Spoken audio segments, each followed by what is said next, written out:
we have now? How many are we talking about? So we've got a couple hundred members. We're steadily growing every day, getting in new memberships.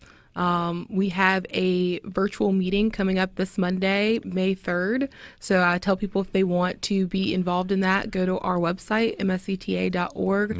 Yeah. Join now, give us your information. You'll get the link and can join us on Monday. What's some of the major questions that you get on a daily basis?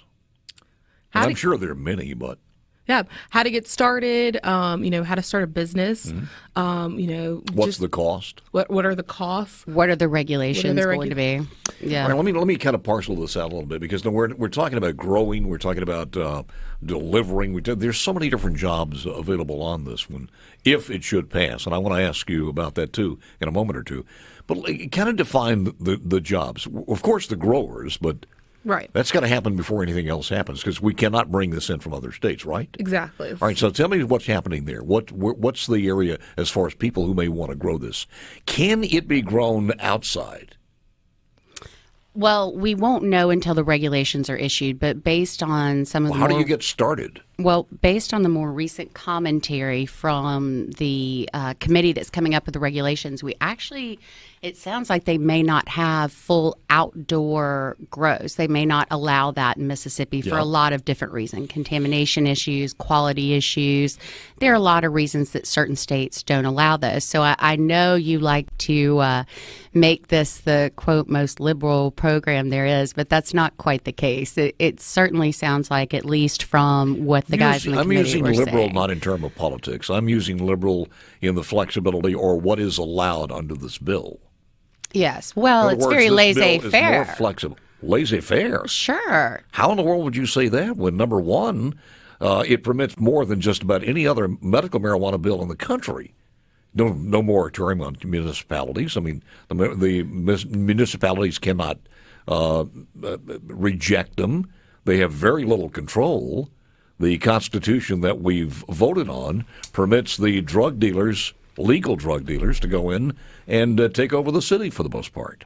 Oh, now see, I know you're agitating me on purpose this morning, Paul. Is it working? Which ball across the plate would you like me to knock over center field? Well, I mean, number one, there are way too many mistakes in that last paragraph. Let me just ask you that one. We'll march on. But can a city say, no, you're not coming to my city? A city can zone just like it does for any other business. Say that. Yes or no? Can a city say you will not come into this city? In other words, we do not want you in the city. Not in the same way they couldn't say to a doctor or a pharmacy that they didn't want their services into a city. They can't do that. Think of a dispensary like a pharmacy. Okay, can a city mayor, alderman, board, whatever the makeup of the city is, say we will only allow one or two and set the distance between them? It would depend on what their zoning regulations would be for that municipality. Well, they could write into their zoning regulations that no drug medical marijuana shops could be there. No, they're not allowed to do that. So that part of the zoning, they're not allowed. Then I am right. You can't knock over that ball. Well, I can knock over the ball. So let's start with zoning and regulations first, okay? There are existing zoning rules right now in every city, whether it's Madison, Ridgeland, Jackson, all over this state, right, that talk about where certain businesses can go and where they can't. And the easiest way for your listeners to think of this is when it comes to dispensaries, and like you said, that's only one aspect of this. When it comes to dispensaries, think of those like pharmacies. So your existing rules right now that say where pharmacies can go, where they can operate, the hours in which they can operate, the manner, the business, the location, those all apply to dispensaries.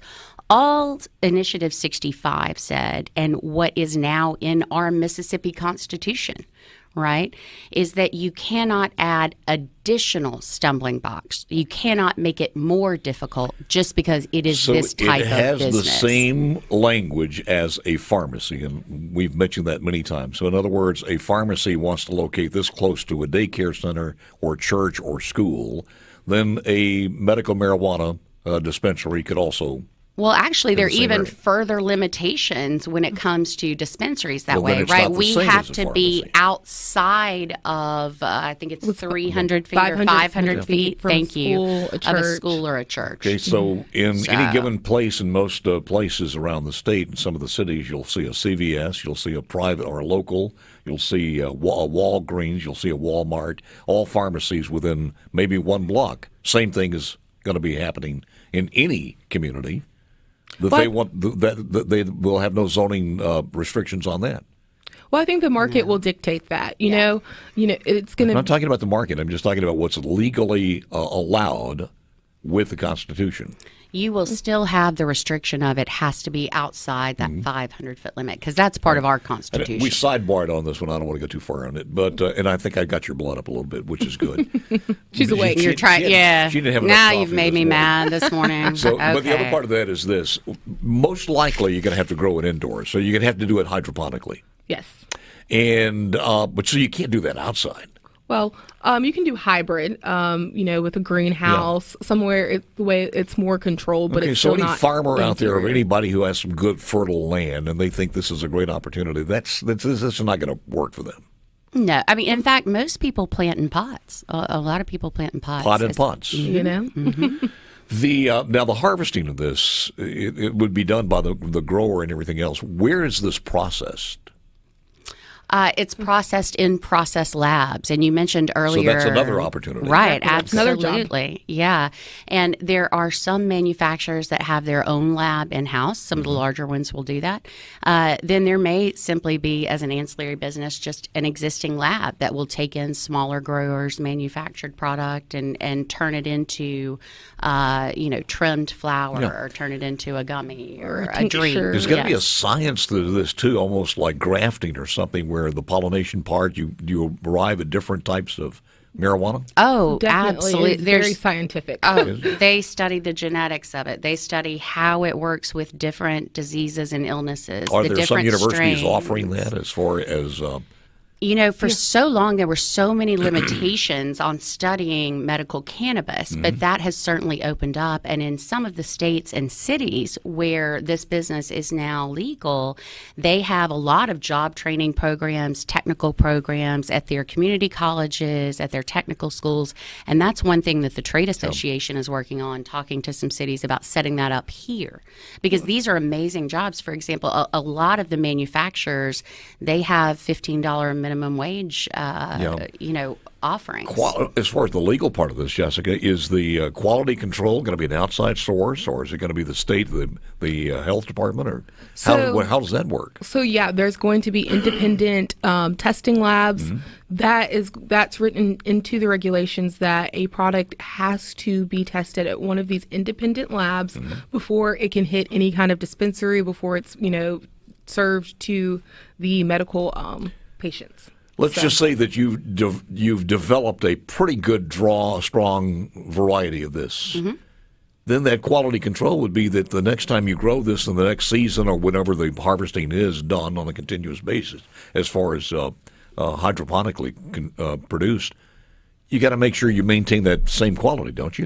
Yes, and it gets tested again. It Yeah. gets tested Every every single time. time by the Independent Testing Center, and then that also has to be signed off on by the Department of Health. Who's going to be the delivery of this? Do you call an Uber driver? Do you have? No, so that's actually part of some of the regulations for the independent testing labs, that they have to have their employees transport from the various locations to ensure chain of custody protocols are followed, quality control, make sure things aren't getting switched out or tampered with. You do have a lot of security and transport businesses that are ancillary to this industry. Yes, that is another huge. There are actually a lot of veterans that get involved in that. They're very good. Obviously, there's a lot of transport and security coordination in the military. So people that have been involved in that for decades in the military have opened up a number of those type businesses in certain states where this is going on. Have you heard any movement at all as far as Washington's concerned to